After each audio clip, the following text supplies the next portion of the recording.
39 days, Shit, we won. 18 Bro, that people, was a domination. 1 survivor. Okay, that was... How well does the best social experiment on television translate to the gaming industry? In this case, not good at all. This is Survivor Castaway Island. Don't go away.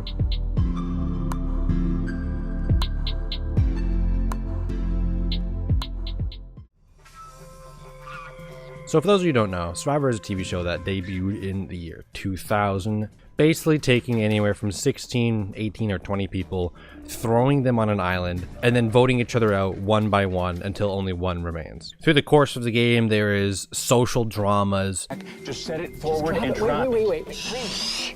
intense team challenges, Up short! Coach now for the villain! Oh, get it, Toby! Just hold it, Candace! Coach is a check, come on! Get it? hilarious moments, Eric, he's running up to the chicken and he gets clotheslined by the clothesline. It was pure comedy right there. exciting immunity wins, Penner wins immunity, lives to see another day! and in the end, it's just edge of your seat TV. 13th person voted out of Survivor Guatemala. Judd. Nice, guys. Hope you guys all get bit by a freaking crocodile. Now, honestly, if this was translated into a game well, I think it could very well be done. You could have maybe some sort of, higher budget than this game that I'm going to talk about. Have it played online with other people and stuff like that. This is not the case. This is a bad game. And listen, before I absolutely dogpile onto this game, I will say the Survivor fan in me loves pretty much every moment of this, on first play. Getting put under your tribe, winning that first challenge, starting a fire, building alliances, really fun if you're a fan of the TV show. I'm telling you now, if you've never watched Survivor the TV show, you're not a fan, don't play this game. It's a waste of money. And even if you are a huge Survivor fan, that shine, it wears off rather quickly. So at the core of this game, like Survivor, you start with, not 16, 18, or 20 people. You start with 12 people. And it's not that bad. Honestly, your odds of winning increase quite a bit, though. But the average game to win, at least to get to the end, took me about 2.5 hours. So I can see with like 16 people or 18 people, you could spend, you don't want to have like a 4-hour game here. You don't want to be playing a Monopoly board game out here. You start with a reward challenge, you come back to camp life, next day's immunity, and if you lose, you go to tribal. Now the challenges here are okay. Think of a Mario Party with a lower budget. Every challenge you do is based around clicking buttons in time, balancing the left toggle, or spamming a button. It wasn't until the final 3 challenge with the big ass obstacle course where they implemented a jump button and you could kind of do like platforming elements. That was really cool. That was like the first game challenge that was like, differential.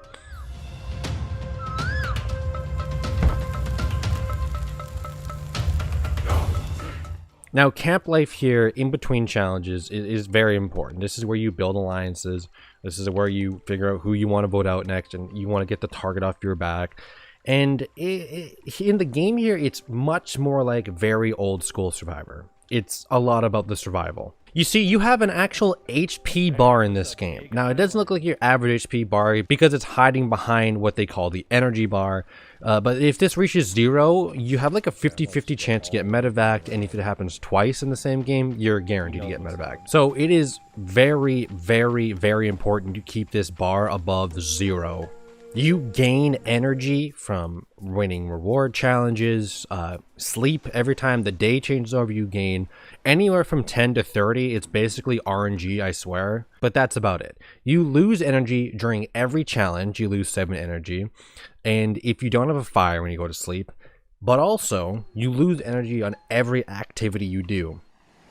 I wonder if you just don't get any access, it gives you to, oh, this fucking roach just went flying.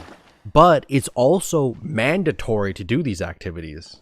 Every time you fish, gather a coconut, or gather wood, you lose 2 energy. But in order to actually eat and survive, you have to do these things. So you end up really balancing out your energy levels here. And you can cheat the game by taking a nap and just sacrificing all your time limit, because there is a time limit here. Every time you get a chance to do camp life stuff like talk to people or collect items, you have about 10 or 15 minutes. Now, you could automatically just take a nap immediately and you will gain like 27 or 30 HP points, but then you miss out on any object that you collect, and you also miss out on every conversation that happens on the island. And while it is extremely important to have these survival items and food and water, it is also just as equally important to have conversations with people and actual alliances, because guess what? If you don't have alliances in this game, you will be voted out. I think I'm gonna leave the livestock until, like, you know, game day. We are good though. Now if I what does this guy hate me? Okay, I need to find Reynold. Where's this homie sitting at? Oh, I'm not gonna make it over there. What the fuck?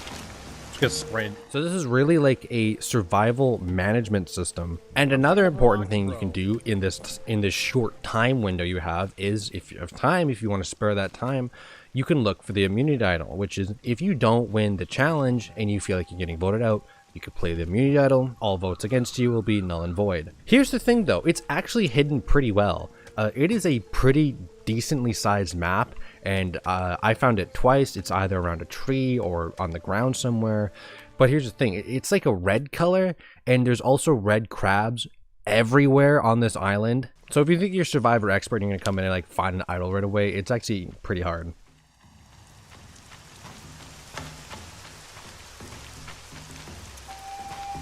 I swear to God, that looks like a fucking idol right there.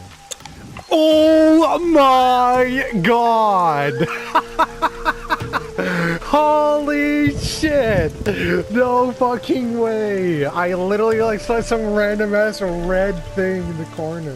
So in that like 10-minute time limit, you have to talk to multiple people, up to like 5 or 6 people, gather wood, gather water, gather coconuts, fish, food and stuff, maybe search for an idol, get the fire going, and most importantly, balance your energy levels. Like, I can't stress how important that is. So the coolest, most like intense part of this game is managing your resources. Pretty cool, but man, it just misses the mark of what Survivor is so bad. The music here is actually not bad for island music, but it's just not that Survivor music.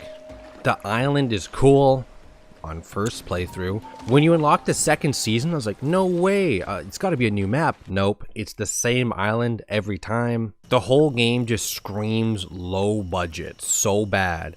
But the two biggest L's this game is unforgivable for, in my opinion, straight up, character customization does not exist. What? Playing Survivor, you want to be the sole survivor, right? Where you jump in here, you get to pick from like a pre-selected character on a pre-selected tribe, and yeah, I mean, I totally expected to create my own character. Huge L on that part. But the even bigger L is the tribal council itself. Now, tribal council is where you go to vote out someone. Pretty big part of the show.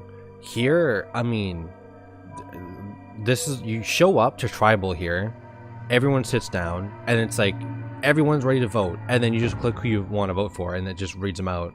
It's literally like the biggest, like just for comparison, like, just here's like the show of Survivor, and this is the game based off the show, trying to replicate that. It's time to vote. Maddie, you're up.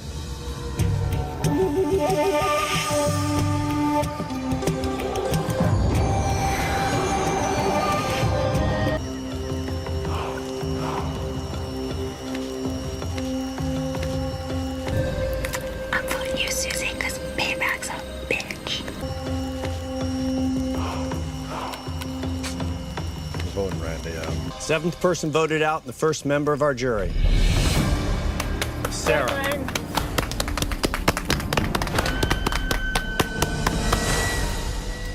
Bang, bang.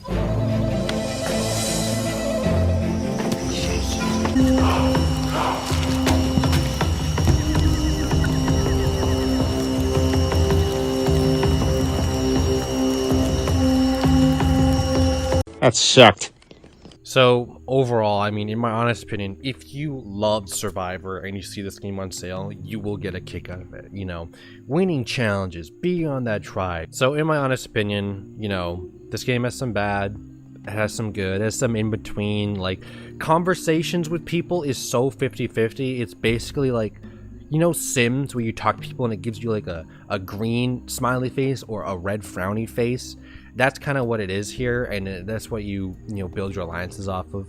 I can never really gauge what the answers were though. Like I feel like I would say something good and then everyone would be like, ew, but then I would try and be like, fine, fuck you guys, and I'll say something bad and they'd be like, yeah. If you don't watch the show Survivor, don't play this game. Not worth your time at all, please. But even if you are a huge fan of the show Survivor and you're like, yo, this game would be cool, I feel like, yeah, you could get some good kicks out of it. Being on a tribe, winning immunity, finding an idol was probably the best part of the game for me. I mean, that was like ecstatic. But even as a huge Survivor fan myself, it is just not worth my time at all. And as much as I want a legit online real Survivor sort of game, this ain't it. 4.2 out of 10.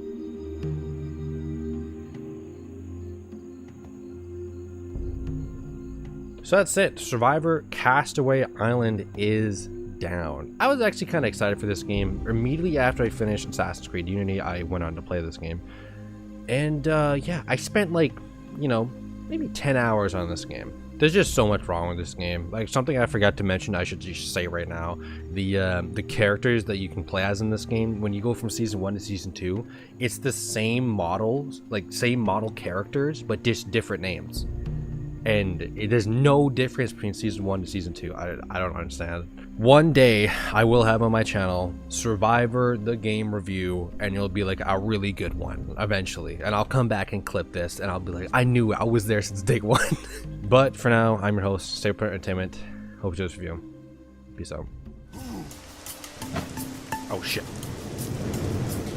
Bro, this ball is flying! Holy shit!